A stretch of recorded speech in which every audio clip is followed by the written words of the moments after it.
Air Astana is the flag carrier of Kazakhstan and an airline that is trying to assert itself as the undisputed king of aviation in Central Asia. Over the past few years, they invested massively into their fleet, onboard products, and marketing campaigns, today positioning themselves as a modern and competitive full-service carrier. But have they really become a world-class airline? Well, today I'm gonna take an 8-hour flight from Almaty to Frankfurt and see whether Air Astana can hold its own against some of the world's best.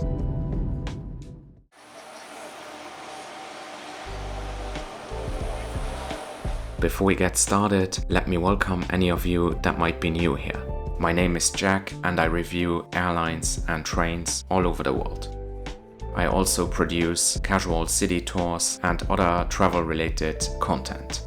My goal is to showcase the authentic experience of a passionate traveler. Everything is self-funded and I only share real, honest and unbiased opinions. If that's your thing, be sure to check out the rest of my channel.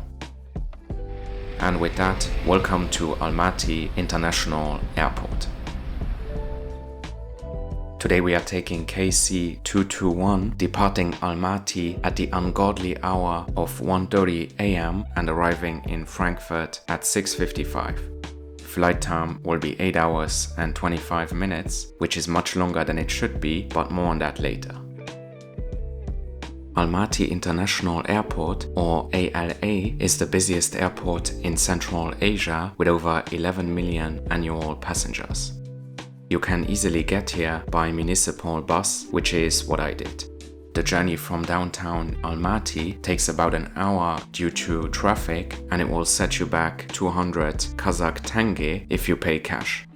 But if you get a local transport card, the price is just 100 tenge, which is about 20 cents US. I don't think I've ever come across such a cheap airport bus. Let me know if you guys have. The only drawback is that the bus stop is about a 10-minute walk from the terminal building. Almaty International Airport has been operational since 1935 and today boasts 2 terminals. My flight departs from the brand new Terminal 2, which opened in July 2024. And yeah, this terminal is modern, clean and efficient, and it was designed to handle 14 million passengers per year. As such, there are still plenty of opportunities for growth, both when it comes to Air Astana, but also the country of Kazakhstan as a destination.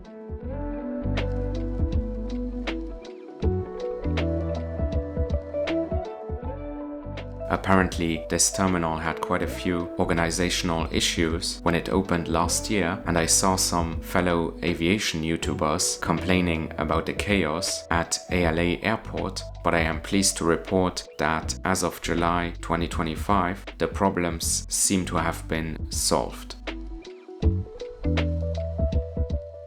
Much like Uzbekistan Airways, which I recently reviewed, Air Astana does not do digital boarding passes. So even if you check in on the website without any bags to drop, you still have to queue at the counter in order to collect your physical ticket. That was my situation, and the line at check-in took around 15 minutes. They did weigh my carry-on and it was 8.8 instead of 8 kilos, but luckily the friendly lady at the check-in desk didn't complain. It wouldn't have mattered anyways because I had 23 kilos of checked luggage included. But yeah, repacking would have been a bit annoying. Anyhow, security and immigration were very quick and efficient. Overall, this terminal is very well set up and everything runs like clockwork. Airside, you have all the usual shops and eateries, as well as free drinking water, smoking areas and working Wi-Fi.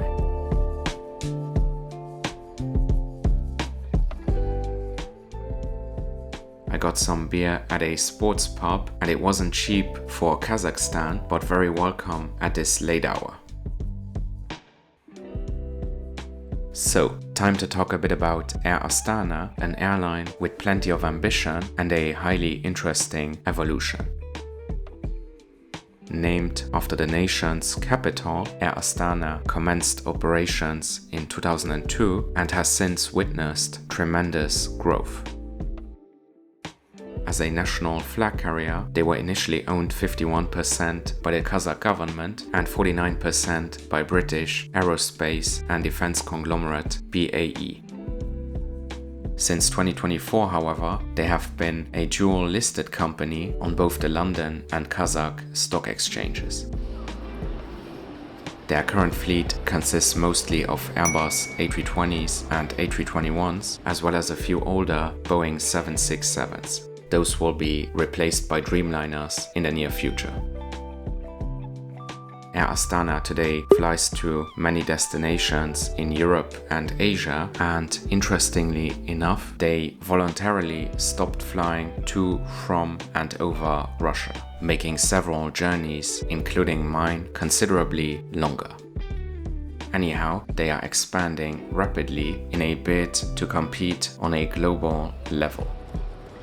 So, what are they actually like?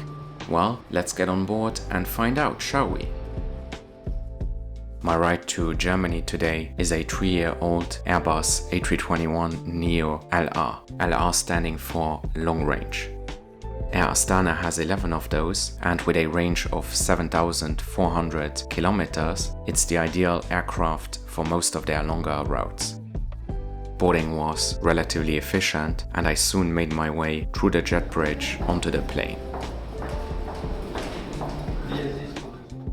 This A321neo has 16 lie-flat seats in business class and 150 in economy. The coach section is in a standard 3+3 configuration.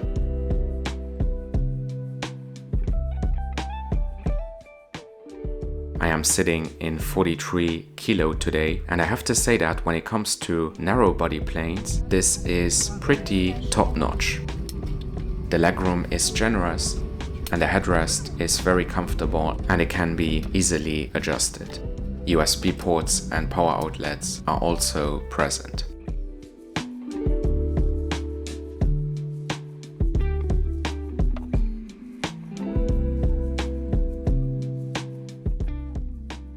A small bottle of water was already waiting at my seat, and you also get headphones, a personal IFE screen, as well as a pillow and blanket. Unfortunately, the pillow has this single-use scratchy surface. On the plus side, you get a well-equipped reusable goodie bag, complete with an eye mask, an inflatable pillow, comfy socks, a toothbrush, hand lotion, a pen, and finally earplugs. Amenity kits have become quite rare in economy, and this is one of the best I've seen in recent years. Well done, Air Astana.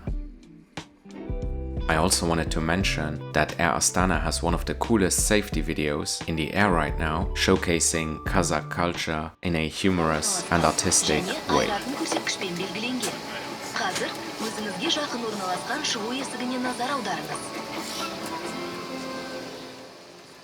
We were soon taxiing out to the runway in preparation for an on-time departure.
after takeoff, we got a hot towel, which was another very nice touch. Shortly after reaching cruising altitude, the crew began serving meals. And it's here where Air Astana got a bit disappointing. At 2 AM Almaty time, the main meal consisted of a breakfast omelette with fruits. There was nothing particularly bad about it, it was okay, but who wants to eat breakfast at 2 AM? This flight wasn't cheap by any stretch of the imagination, but I do get the slight impression that this was a cost-cutting measure. I recently flew a very similar route on LOT, also departing late at night, and they served dinner. The same applies to Turkish Airlines, which I took last year on a shorter flight. So yeah, the best airlines do not serve breakfast at 2 AM. Be that as it may, it was then time to check out the IFE, which is pretty good. The movie and TV show selection isn't as extensive as some other legacy carriers, but there is plenty to keep yourself entertained, including games and moving maps.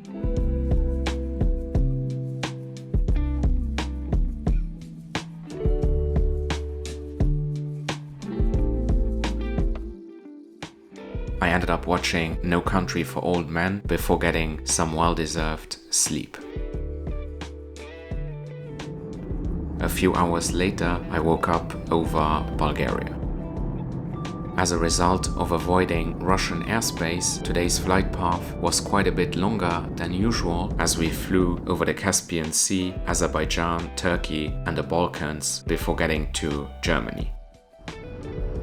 The lavatories were spotless, and there was some high-quality soap and hand lotion. The cabin crew on this flight were fast and professional, but I have to say that they weren't the friendliest. About an hour before landing, we got a small chicken sandwich. Again, nothing inherently wrong with this snack, but for an 8-hour flight on an airline that wants to compete with the likes of Turkish, I have to say that the two meals were pretty mediocre.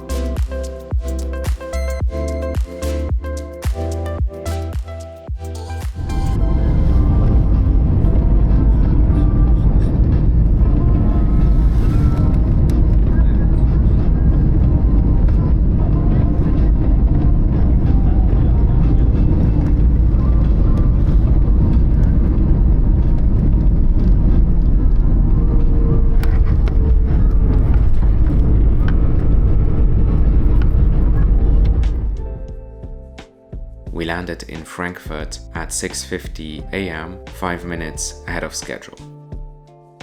I paid over $460 for this flight, which isn't exactly cheap. The fare was all-inclusive though, meaning that I didn't have to pay extra for luggage or seat selection. So, conclusions on this journey. Great hard product and decent experience overall, but definitely space for improvement when it comes to the meals.